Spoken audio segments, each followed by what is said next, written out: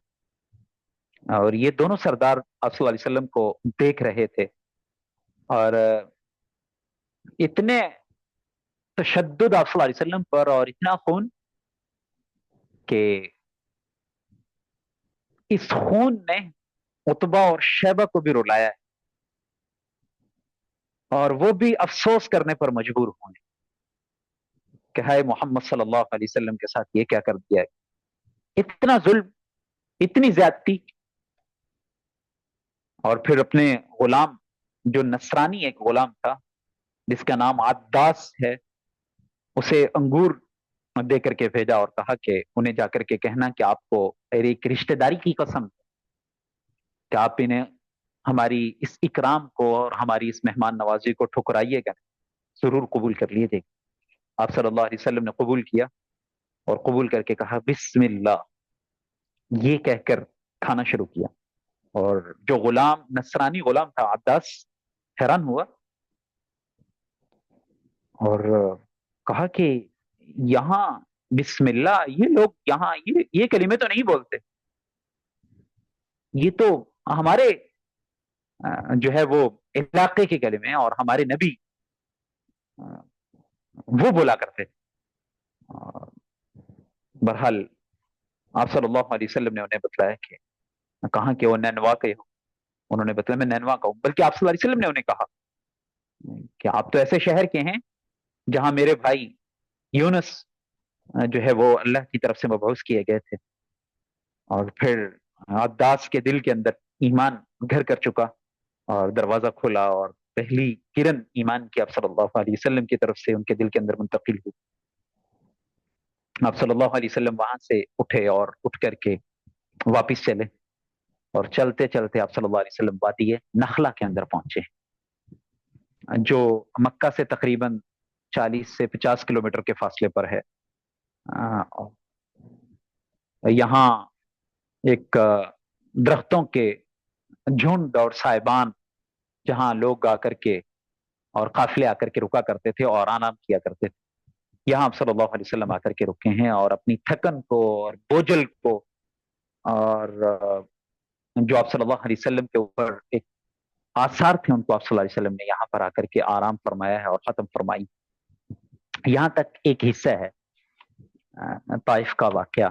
یہ دوسرا میں نے عرض کیا کہ عام الحزن کا جو ہے وہ تیسرا ایک حصہ ہے. پہلا تو سب سے بڑا وہ جو بہرحال وہ 3 سال وہاں سے نکلے ہیں، اس کے بعد پھر چچا کا انتقال ہے، پھر حضرت خدیجہ رضی اللہ عنہا کا انتقال ہے، اور اس کے بعد بڑا طائف کا سفر جس نے آپ صلی اللہ علیہ وسلم کو جھنجھوڑ کے رکھ دیا ہے. حضرت عائشہ رضی اللہ عنہا آپ صلی اللہ علیہ وسلم سے پوچھا کرتی یا رسول اللہ کہاں پر سب سے زیادہ تکلیف آپ کو پہنچائی گئی، کہاں کے لوگوں نے آپ کو ستایا؟ تو آپ صلی اللہ علیہ وسلم نے فرمایا کرتے کہ عائشہ، طائف میں سب سے زیادہ مجھے تنگ کیا گیا اور طائف کے اندر سب سے زیادہ مجھے تکالیف پہنچائی گئی. بہرحال یہ آپ صلی اللہ علیہ وسلم کے ساتھ ایک ایسا عجیب واقعہ تھا، اور اس کا ایک عظیم پہلو وہ میں کہ جب آپ صلی اللہ علیہ وسلم زخموں سے چور ہوئے ہیں اور بیٹھے ہیں تو اللہ کے فرشتے اور اللہ کی قدرت حرکت میں آئی اور فرشتے فوری طور پہ آسمانوں سے اترے. جبرائیل علیہ الصلوۃ والسلام، یا رسول اللہ میرے ساتھ یہ فرشتہ ہے، آپ حکم فرمائیں 2 پہاڑوں کو آپس میں ملاؤ اور جیسے چکی میں آٹا پیسا جاتا ہے ایسے انہیں پیس کے رکھو، آپ حکم فرمائیے یا رسول. اور بلکہ اس سے پہلے آپ وسلم کی دعا ہے اللہ تعالیٰ سے، کیا خوبصورت دعا ہے، التجا اور دعا، اللہم الیک اشکو ضعف قوتی وقلت حیلتی وہوانی علی الناس. یا اللہ آج تو اس سے تو کچھ شکوہ نہ کر لوں، میں شکوہ کرتا ہوں، کچھ شکایت کرتا ہوں،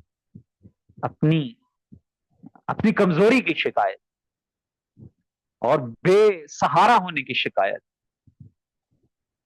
اور لوگوں کے سامنے میرا اس طریقے سے پیش ہونا کہ لوگ مجھے میری تحقیر کر رہے ہیں، اس کی شکایت آپ سے کرتا ہوں۔ پھر ساتھ ہی ساتھ میں اللہ تعالیٰ سے فرما رہے ہیں، یہ اپنی طرف سے ایک شکایت ہے، اور پھر امت کو سبق دیا کہ اکیلی شکایتیں نہیں کرتے رہنا اللہ سے، اکیلی شکایتیں نہیں اللہ سے کرتے رہنا۔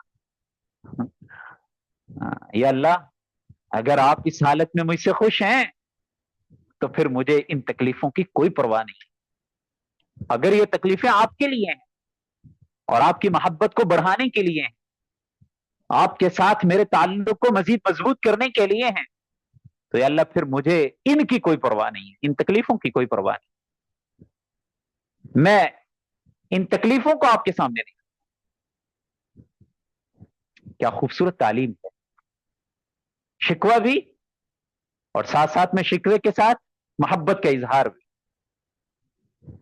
اور اللہ سے تعلق، اور اپنی اللہ کے ساتھ ایک عشق کی جو لمبی پچھلی 50 سالہ ایک، کیونکہ 10 سال آپ صلی اللہ علیہ وسلم کی نبوت کو بھی ہو چکے تھے، 40 سال اللہ کے ساتھ ایک محبت کا جو عظیم کلیم ایک طویل ایک ہے، اس میں آپ صلی اللہ علیہ وسلم اللہ تعالیٰ سے کہے کہ یا اللہ، شکایت تو ہے مجھے کہ ان لوگوں نے میرے ساتھ کیا کیا ہے، نہیں کرنا چاہیے تھا، کیا سوچ کے آیا تھا، لیکن یا اللہ اگر آپ، انہوں نے تو جو کیا، اگر آپ کے دربار میں قبول ہوں اور میری قبولیت ہے تو پھر مجھے یا اللہ ان کی کوئی پرواہ نہیں ہے، میں اسی بات پہ راضی ہوں۔ تو اللہ کے فرشتے آسمانوں سے اترے، یا رسول اللہ حکم فرمائیں، تباہ و برباد کر دیا جائے گا، لیکن قربان جائیں آپ صلی اللہ علیہ وسلم کی رحمت پہ، فرمایا کہ ہو سکتا ہے کہ اللہ تعالیٰ ان کی نسلوں سے کسی ایسے کو پیدا کر دیں جو ان یوحد اللہ، اللہ کی توحید کا نعرہ بلند کرنے والا ہو، توحید کے پرچم کو بلند کرنے والا ہو سکتا ہے کہ اللہ تعالیٰ ان میں سے کسی ایک کو پیدا کر۔ آپ صلی اللہ علیہ وسلم کی قربانیوں کو بھلایا نہیں جا سکتا ہے، احسانات کو فراموش نہیں کیا جا سکتا ہے۔ آپ صلی اللہ علیہ وسلم نے کیا فرمایا، ان کی نسلوں سے اللہ ایسے پیدا فرما دے، قیامت تک نسلیں چلیں گی آگے، پیشین گوئیاں آپ صلی اللہ علیہ وسلم، اللہ سے دعائیں امیدیں، تو پھر اللہ تعالیٰ نے پیدا فرمایا، اور امت کے اندر ان لوگوں نے اپنے سکے کو منوایا اور اللہ تعالیٰ کی توحید کے پرچم کو بلند کیا، آپ صلی اللہ علیہ وسلم کے سنت کو عام فرمایا، یہاں تک ایک دوسرا حصہ مکمل ہوتا ہے، طائف کا سفر، اور یہاں سے جبرائیل علیہ الصلوۃ والسلام کا آنا، پھر اللہ تعالیٰ سے دعا کا مانگنا، اور پھر ان کی طرف سے جوابات آنا۔ یہ چند پوائنٹ ہیں کہ اگر ہم یاد کر لیتے ہیں تو انشاءاللہ ہمارے لیے آسان ہو جائے گا۔ واپسی پر آپ صلی اللہ علیہ وسلم وادی نخلا کے اندر ٹھہرے ہیں، اور میں نے عرض کیا کہ یہ مکہ سے 40 سے 50 کلومیٹر کے فاصلے پر ہے، جہاں لوگ آ کر کے ٹھہرتے ہیں اور کچھ اپنی تھکاوٹ کو دور کرتے ہیں۔ آپ صلی اللہ علیہ وسلم نے بھی ایسا ہی فرمایا، اور پھر نماز شروع فرمائی، اور نماز شروع کرتے ہوئے قرآن کریم کی تلاوت آپ صلی اللہ علیہ وسلم فرما رہے ہیں، تو جنوں کا گزر ہوا وہاں پر، اور جن کے کانوں میں آپ صلی اللہ علیہ وسلم سورۃ طٰہٰ کی جو تلاوت ہے وہ گونجی، اور انہوں نے ان کو جھنجھوڑ کے رکھ دیا، اور رکے، اور رک کر کے کہنے لگے اپنے واپس کا، انا سمعنا قرآنا عجبا، عجیب قرآن سنے ہم، یہدی الی الرشد فآمنا بھی، جس قرآن کے اندر تو ہدایت ہی ہدایت، ہم تو ایمان لے آئے ہیں اس کی طرف، اس پر ایمان لا چکے ہیں۔ یہ قرآن وادی نخلا کے اندر جنوں کا قرآن سننا اور آپ صلی اللہ علیہ وسلم سے ہم کلام ہونا ہے۔ پھر واپس جا کر کے ان لوگوں نے، جنوں نے جو ہے وہ اپنے دوسرے جنات جو ہے ان کو جو ہے وہ بتلایا کہ ہم آج ایسا قرآن سن کے آئیں۔ ظاہر ہے ایک طرف سے کچھ نہ کچھ مصیبت تھی، تنگی تھی، پریشانی تھی، کوئی ماننے والا نہ تھا، اور جتنی امیدیں تھی سب پر پانی پھر چکا تھا، لیکن یہاں ایک نئی امید شروع ہوئی، کہ اگر ایک مخلوق نہیں مانتی تو اللہ نے اشارتاً فرما دیا کہ اے میرے نبی کئی مخلوقات ہیں جو تیرے اوپر قربان ہونے کو تیار اور تیرا راستہ اپنانے کو تیار ہے، انہی میں سے ایک جنات کی مخلوق ہے۔ وہ سنا اور حیران ہو کر کے وہ واپس پہنچے، یا قومنا عجیب داعی اللہ، اور جا کر کے اگلا پیغام پہنچایا کہ اے ہماری قوم، اللہ کے داعی کو قبول کر لو۔ اللہ اکبر، صلی اللہ علیہ النبی الامی، صلی اللہ علیہ النبی الامی، صلی اللہ علیہ النبی الامی، صلی اللہ علیہ النبی الامی۔ یہاں سے آپ صلی اللہ علیہ وسلم واپس پہنچتے ہیں، تو ظاہر ہے کہ مکہ سے تو پہلے ہی نکل کے آئے تھے، آگے کہاں جانا تھا؟ طائف میں پہنچنا تھا، تو طائف والوں نے بھی انکار کر دیا، پھر کوئی اور راستہ نہیں ہے سوائے مکہ کے واپس جانے کے۔ لیکن مکہ میں بھی پہنچنا آسان نہیں تھا، پھر مختلف سرداروں سے آپ صلی اللہ علیہ وسلم نے جو ہے وہ انہیں ایک سفارش کی اور کہا کہ مجھے جو ہے وہ امان دی جائے، ایک سے دوسرے سے تیسرے سے ہر ایک کو خوف تھا، اور کسی نے بھی امان دینے پر کوئی آمادہ نہیں ہوا۔ بالآخر آپ صلی اللہ علیہ وسلم جو ہے وہ مکہ مکرمہ میں پہنچتے ہیں، اور اگلا سفر جو آپ صلی اللہ علیہ وسلم کا اللہ کی طرف سے ایک مقدر تھا، اس کا آثار نمودار ہوتے ہیں، جسے معراج کا سفر کہا جاتا ہے، کہ دنیا سے تنگ اور نا امید ہو کر کے، نا امید تو نہیں کہہ سکتے آپ صلی اللہ علیہ وسلم کی ذات کو نعوذ باللہ، لیکن ایک نا امیدی کی، جیسے اپنی بات میں اگر ہم بات کرتے ہیں تو اپنی زبان میں اگر ہم بات کرتے ہیں تو نا امیدی کی ایک کیفیت ہے، اور ہمت کا ٹوٹ جانا اور ٹوٹ کے پھر بکھر جانا، یہ آپ صلی اللہ علیہ وسلم کی ایک ایسی کیفیت ہے۔ تو یہاں پر اللہ تعالیٰ کو بھی ایک محبت کی انتہا پر لے کے جانا چاہتے تھے، آپ صلی اللہ علیہ وسلم کو سفر معراج کی آپ صلی اللہ علیہ وسلم نے کو دعوت دی گئی۔ حدیث میں آتا ہے، بہرحال اس سے بھی بڑھ کے ہیں کہ آپ صلی اللہ علیہ وسلم نے حضرت جبرائیل علیہ السلام کو بھیجا کہ جاؤ میرے نبی کو لے کر کے آؤ، آج میں انہیں اپنے پاس بلا کر کے آمنے سامنے کچھ بات کرنا چاہتا ہوں، تاکہ دل کی رنجش اور جسم کی تکالیف ساری کی ساری میرے سامنے بیٹھ کے آئی دور ہوں۔ آپ صلی اللہ علیہ وسلم حضرت جبرائیل علیہ السلام کے ساتھ معراج کے سفر پہ جاتے ہیں۔ دو حصوں پر مشتمل ہے یہ سفر، ایک مسجد حرام سے مسجد اقصیٰ تک، اور دوسرا مسجد اقصیٰ سے سدرۃ المنتہا تک، اور سدرۃ المنتہا سے پھر عرش معلی تک، آسمانوں کا سفر۔ پہلے سفر کو قرآن کی زبان میں اسراء کہا جاتا ہے، سبحان الذی اسری بعبدہ لیلا من المسجد الحرام الی المسجد الاقصی۔ آپ صلی اللہ علیہ وسلم نے یہ ایک ہی رات کے اندر سارا سفر طے کیا ہے، دونوں سفر، دونوں مرحلے، اور پھر واپس بھی آئے۔ یہاں ایک عقیدے کی بات آپ کے سامنے رکھنا چاہوں گا کہ آپ صلی اللہ علیہ وسلم کو اللہ تعالیٰ نے یہ جو سفر اور معجزہ معراج کا عطا فرمایا ہے، یہ جسم اور روح دونوں کے ساتھ بیداری کی حالت میں عطا فرمایا ہے۔ بیداری، خواب نہیں، بیداری میں آپ صلی اللہ علیہ وسلم جو ہے وہ اللہ تعالیٰ کے پاس تشریف لے کر کے گئے۔ کچھ لوگ شروع سے ایک چلتا آتا ہے، جو وہ کہا کرتے تھے کہ یہ زیادہ سے زیادہ ہو سکتا ہے تو خواب ہو سکتا ہے، تو واضح رہے کہ بھائیو، خواب کے اندر تو میں اور آپ بھی اتنے بڑے بڑے معجزے کر سکتے ہیں۔ آپ کو پتا ہوتا ہے نا، خواب میں آپ سوئے ہوئے ہیں تو آپ نے پورا ملک، اور پھر ملک سے اگلا ملک، پھر مکہ مدینہ، اور پھر مکہ سے امریکہ، اور جہاز کا سفر کر کے واپس آ جاتے ہیں، خواب ہوتا ہے۔ تو اگر خواب میں ہی آپ صلی اللہ علیہ وسلم نے یہ سفر فرمایا تو پھر معجزہ تو نہ ہوا۔ خواب میں تو ہم بھی بڑے بڑے کارنامے کر لیتے ہیں، ایک ہی ہاتھ سے پورے گھر کو اٹھا رہے ہوتے ہیں اور بڑے طاقتور بن رہے ہوتے ہیں۔ تو خواب کوئی معجزہ نہیں ہوتی، نہ وہ حقیقت ہوتی، تو یہ معجزہ ہے۔ اور جس کی طرف اشارہ قرآن کریم کا پہلا لفظ کر رہا ہے، سبحان الذی اسری بعبدہ، سبحان، پاک ہے وہ ذات، یعنی جس ذات نے یہ سفر کروایا ہے وہ ذات ہر کمزوری سے پاک ہے، کہ وہ اس کے ہاں کوئی چیز مشکل نہیں ہے، وہ ہر چیز اس کے سامنے آسان ہے، وہ کروا سکتی، وہ لے جا سکتی ہے۔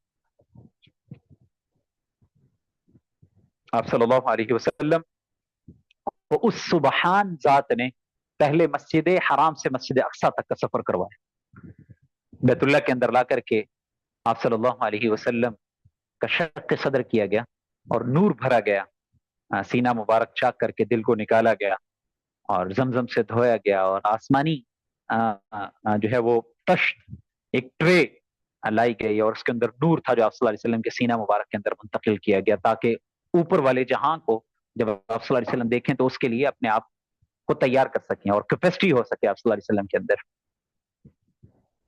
اور پھر براق کے اوپر سوار کیا گیا، سفید سواری جو جنت سے لائی گئی، اور جس کی رفتار اتنی تھی کہ جہاں نظر ڈالتی تھے آپ صلی اللہ علیہ وسلم وہاں اس کا قدم ہوتا تھا، جہاں نظر پڑتی تھی وہاں اس کا قدم ہوتا تھا، اتنا تیز وہ سواری تھی۔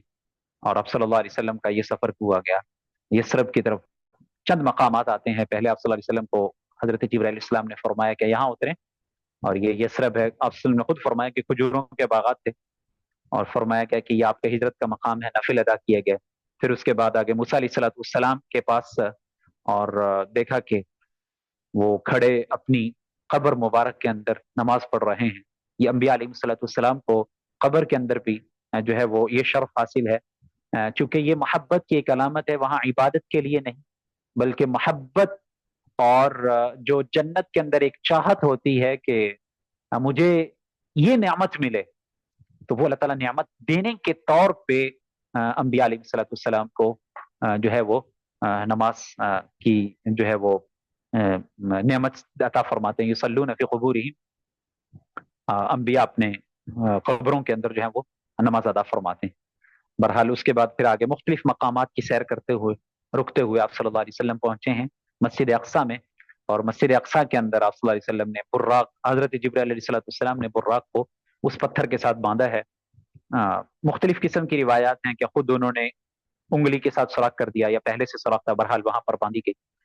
اور یہ وہ پتھر ہے جہاں آج قبۃ الصخرہ ہم آج دیکھتے ہیں کہ یہ جو فلسطین مسجد اقصی ہے، اور مسجد اقصی کے اوپر دو قسم کے گنبد ہیں، دو کلر کے، ایک گولڈن کلر کا گنبد ہے جو یلو پیلا ہے، گولڈن کلر، وہ گنبد دراصل اسی پتھر کے اوپر ہے جس پتھر کے اوپر جس پتھر کے ساتھ آپ صلی اللہ علیہ وسلم کی سواری کو باندھا گیا تھا، وہاں سے آپ صلی اللہ وہاں اترے۔ اور ایک دوسرا گنبد ہے جو ہے وہ سرمئی کلر کا ہے گنبد، بلیک سے ہے جو ہے وہ گنبد، وہ دراصل مسجد اقصی ہے اور قبلے کی دیوار ہے اس طرف۔ تو یہ دو گنبد آپ کے سامنے واضح ہونے چاہیے کہ وہ الگ الگ دو گنبد ہیں۔ وہ جو گولڈن کلر کا ہے وہ مسجد کا گنبد نہیں ہے، وہ گولڈن کلر کا گنبد جسے جو ہے وہ قبۃ الصخرہ جسے یعنی چٹان کا گنبد ہے، وہ جو چٹان ہے جس کے ساتھ سواری باندھی گئی تھی وہ اس کے اوپر گنبد بنایا گیا ہے، اور اس کے نیچے وہ ابھی بھی ہے چٹان۔ اور دوسرا میں نے عرض کیا کہ مسجد کا گنبد ہے جو گرے کلر کا ہے۔ اور بہرحال آپ صلی اللہ علیہ وسلم نے وہاں دیکھا کہ انبیاء علیہ السلام جمع ہیں۔ حضرت جبرائیل علیہ اذان ہوئی، حضرت جبرائیل علیہ السلام نے آپ صلی اللہ علیہ وسلم کو پکڑ کے آگے کیا اور کہا کہ آج آپ امامت کروائیں گے۔ آپ صلی اللہ علیہ وسلم کو امام الانبیاء کا لقب وہاں پر ملا، اور تمام انبیاء علیہ السلام کے امام بنے۔ اس کے بعد پھر آپ صلی اللہ علیہ وسلم کو جو ہے وہ آسمانوں پہ لے جایا گیا، ہر آسمان پہ نبیوں کے ساتھ ملاقات ہے، فرشتوں کے ساتھ ملاقات ہے، پھر سدرۃ المنتہا پر جا کر کے آپ صلی اللہ علیہ وسلم جو ہے وہ حضرت جبرائیل علیہ السلام جو ہے وہ ساتھ انہوں نے فرمایا کہ یہاں تک میں جا سکتا ہوں، اس سے آگے نہیں جا سکتا۔ ایک یہاں روایت بیان کی جاتی ہے کہ پر جل جائیں گے میرے، تو اگرچہ بیان تو کی جاتی مشہور ہے لیکن سندن یہ کمزور ہے کچھ۔ بہرحال جو بھی ہوا کچھ ہو سکتا ہے، اس لیے کہ آگے انہیں جانے کا ظاہر ہے کہ جب ایک ذات کو، ایک شخص کو عالم بالا کے اندر کسی اور جگہ پہ جانے کی اجازت نہ ہو تو ظاہر ہے کہ وہاں پر پھر کچھ نہ کچھ تو ہوگا، اگرچہ وہ نہ فرماتے تو، لیکن ہاں کچھ نہ کچھ ہو سکتا تھا جبریل علیہ السلام کے ساتھ. بہرحال وہاں سدرۃ المنتہا تک رکے ہیں اور اس سے آگے پھر اللہ تعالیٰ کے پاس آپ صلی اللہ علیہ وسلم تشریف لے گئے اور فرمایا کہ میں نے قلم کے جو چلنے کی آوازیں ہیں ان کو اپنے کانوں سے سنا ہے اور جنت کے پتوں کی آپس میں ٹکرانے کی جو ساؤنڈ ہے اس کو میں نے محسوس کیا اور اس سے محظوظ ہوا ہوں. اور پھر جو ہے پھر اللہ تعالیٰ کے ہاں اللہ کا قرب آپ صلی اللہ علیہ وسلم کو نصیب ہوا ہے اور وہ پایا ہے. اور وہاں آپ صلی اللہ علیہ وسلم جب پہنچے ہیں تو قرآن یہ کہتا ہے فَأَوْحَى إِلَىٰ عَبْدِهِ مَا أَوْحَى کہ جو بندے کی طرف وحی کی گئی جو ہے وہ جو اللہ کی بات اور بندے کی بات آپس میں ہوئی. اور مَا زَاغَ الْبَصَرُ وَمَا طَغَىٰ لَقَدْ رَأَىٰ مِنْ آيَاتِ رَبِّهِ الْكُبْرَىٰ جو آنکھ نے دیکھا دل نے اس کی تصدیق کی کہ سچ دیکھ رہے ہو. ہماری طرح نہیں کہ بعض اوقات ہم دیکھ رہے ہوتے ہیں کہ کوئی چیز ہے دور, آنکھیں دیکھ رہی ہوتی ہیں اور دل میں کہہ رہے ہیں یار مجھے لگتا ہے یہ نہیں یہ ہے, مجھے لگتا ہے یہ نہیں یہ ہے, مجھے لگتا ہے. تو دل کچھ اور کہہ رہا ہوتا ہے اور آنکھ کچھ اور دیکھ رہی ہوتی ہے, تو یقین نہیں آ رہا ہوتا, اپنی آنکھوں پر دیکھے پر یقین نہیں آ رہا ہوتا. تو قرآن یہ کہتا ہے کہ آپ کی کیفیت نہیں, آپ کی کیفیت کیا تھی؟ ما زاغ البصر وما طغى لقد رأى من آیات رب جو آنکھ نے دیکھا ہے دل نے اس کی تصدیق کی ہے. ما کذب الفؤاد ما رأى جو دیکھا دل نے اس کی تصدیق کی, تکذیب نہیں کی ہے, سچ دیکھا ہے, جو دیکھا ہے حقیقت میں دیکھا ہے. لقد رأى من آیات ربه الكبرى اپنے رب کی بڑی نشانی کو دیکھا ہے. اور یہاں سے ہی علامہ حضرت ابن عباس رضی اللہ عنہ اور کبار صحابہ کرام اور اہل سنت والجماعت اسی آیت مبارکہ سے کہتے ہیں کہ اللہ کا دیدار آپ صلی اللہ علیہ وسلم کو عطا ہوا ہے اور آپ صلی اللہ علیہ وسلم نے اللہ تعالیٰ کی زیارت فرمائی ہے. یہ سب سے بڑی نشانی, اس سے بڑی نشانی اور کوئی نہیں ہو سکتی. قرآن یہ کہتا ہے کہ سب سے بڑی نشانی دیکھی, تو کبرا بڑی نشانی دیکھی, تو یہ ایک بڑی نشانیوں میں سے ایک نشانی تھی.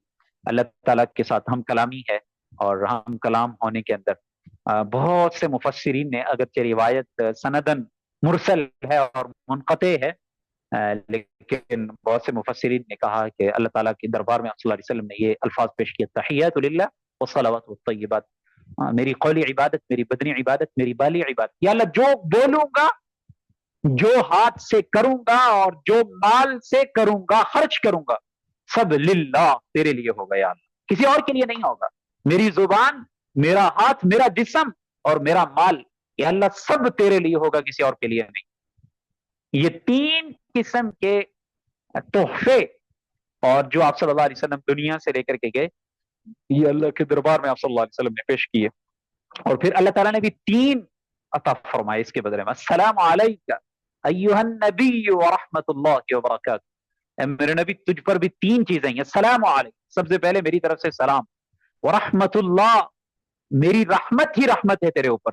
وبرکاتہ, اور برکتیں ہی برکتیں ہیں میری طرف سے. اللہ کی طرف سے بھی تین عطائیں, آپ وسلم کی طرف سے تین تحفے اور اللہ کی طرف سے تین عطائیں.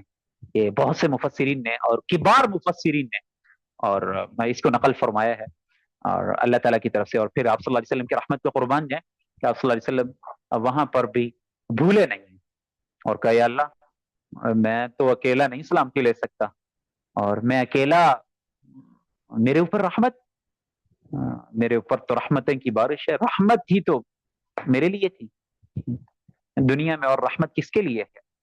فرمایا یا اللہ السلام علینا وعلی عباد اللہ الصالحین, یا اللہ میرے اوپر, ہمارے اوپر بھی سلامتی, اور میں اپنے نیک بندوں کے اوپر بھی سلامتی مانگتا ہوں.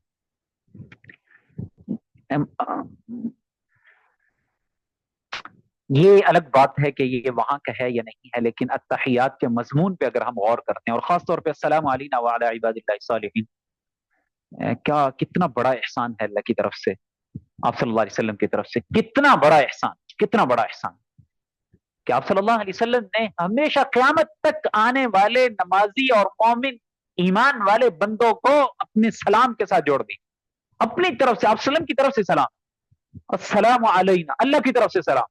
کن پر؟ علی عباد اللہ الصالحین, اللہ کے نیک بندوں پر سلام, اللہ کے نیک بندوں پر سلام. اللہ کے نیک بندے کون ہیں؟ جنہوں نے ایک مرتبہ کو اشہد ان لا الہ الا اللہ. اتنا بڑا مقام ہے آپ صلی اللہ علیہ وسلم کی طرف سے, اتنی بڑی رحمت آپ صلی اللہ علیہ وسلم کی طرف سے, اتنا بڑا کرم, اتنی بڑی عنایت آپ صلی اللہ علیہ وسلم کی طرف سے. سجدے میں پڑے رہیں ساری زندگی، تو شاید اس سلام کا ہی ہم حق نہیں ادا کر سکتے کہ آپ صلی اللہ علیہ وسلم کی طرف سے سلام، اللہ کی طرف سے سلام، اور پھر کب تک؟ قربان جائے، پھر ہر نمازی کی طرف سے سلام، جو بھی بندہ نماز پڑھے گا اور اپنی نماز کے اندر التحیات کو پڑھے گا اور ساتھ میں کہے گا السلام علینا وعلی عباد، جہاں وہ کہے گا اے میرے نبی آپ پر سلامتی ہے، السلام علیک ایھا النبی، اے میرے نبی آپ پر سلامتی ہے، وہیں پر وہ ساتھ میں کہے گا۔ اور میں کچھ جرت کر کے کہتا ہوں، بلکہ اللہ تعالیٰ کی رحمت اور اللہ کی انعام کو یاد کر کے وَأَمَّا بِنِعْمَةِ رَبِّكَ فَحَدِّثْ کے طرف منسوب کر کے یہ کہتا ہوں کہ یہ در حقیقت ہم جیسوں کے لیے یہ سلام ہمارے لیے، کیوں؟ ایمان والے سے بڑھ کے کوئی نیک نہیں، عباد اللہ الصالحین، اللہ کے نیک بندوں پر۔ تو یہ آپ صلی اللہ علیہ وسلم کی طرف سے عنایت ہے، آپ صلی اللہ علیہ وسلم کی طرف سے اللہ کی دربار میں اللہ کے سامنے بیٹھ کر فَأَوْحَى إِلَىٰ عَبْدِهِ مَا أَوْحَى، یہ وہ باتیں، وہ وہی جو اللہ ہی جانتا ہے کیا وہی تھی جو اپنے بندے کی طرف منتقل کی گئی تھی، وہی باتیں راز و نیاز کی باتیں تھیں جو اللہ کی طرف سے عطا کی گئی تھی، ان کے اندر میں اور آپ کا تذکرہ بھی ہوا ہے۔ قربان جائیں اللہ کی رحمت پہ اور اللہ کے نبی کی رحمت پہ، جنہوں نے ہمیں اپنی سرگوشیوں کے اندر اور فَأَوْحَى إِلَىٰ عَبْدِهِ مَا أَوْحَى، اپنی باتوں کے اندر بھی اپنے گناہگار امت کو یاد رکھا ہے۔ بہرحال پھر آپ صلی اللہ علیہ وسلم کو جنت اور جہنم کا جو ہے وہ کچھ جو ہے وہ کروایا گیا، سیر کروائی گئی، جنت کو دیکھا، جہنم کو دیکھا، تو جہنم کا عجیب سا تذکرہ، سود خوروں کو، چغل خوروں کو، غیبت کرنے والوں کو، غیبت کرنے والیوں کو، ناشکری کرنے والوں کو، زنا کرنے والوں کو، بے نمازیوں کو، سب کو آپ صلی اللہ علیہ وسلم نے وہاں دیکھا، اور کیا برا انجام ہے، نعوذ باللہ۔ اور پھر جنت کو دیکھا، بلال کے قدموں کی آہٹ کو سنا، جبرائیل یہ کون ہے، کس کی آہٹ کو سن رہا ہوں؟ یا رسول اللہ آپ کے خادم بلال ہیں، دنیا میں چلتے ہیں، اللہ جنت میں ان کے قدموں کی آہٹ سناتے ہیں۔ واہ، جہاں جنت کے پتوں، درخت کے پتے آپس میں ٹکراتے ہیں اور ساؤنڈ پیدا ہوتی ہے، اور جہاں ایک ساؤنڈ پیدا ہوتا ہے وہاں بلال کے قدموں کی آہٹ ان کو چار چاند لگا دیتی۔ یا رسول اللہ آپ کے خادم بلال دنیا میں چلتے ہیں، اللہ جنت میں ان کے قدموں کی آہٹ کو سناتے ہیں۔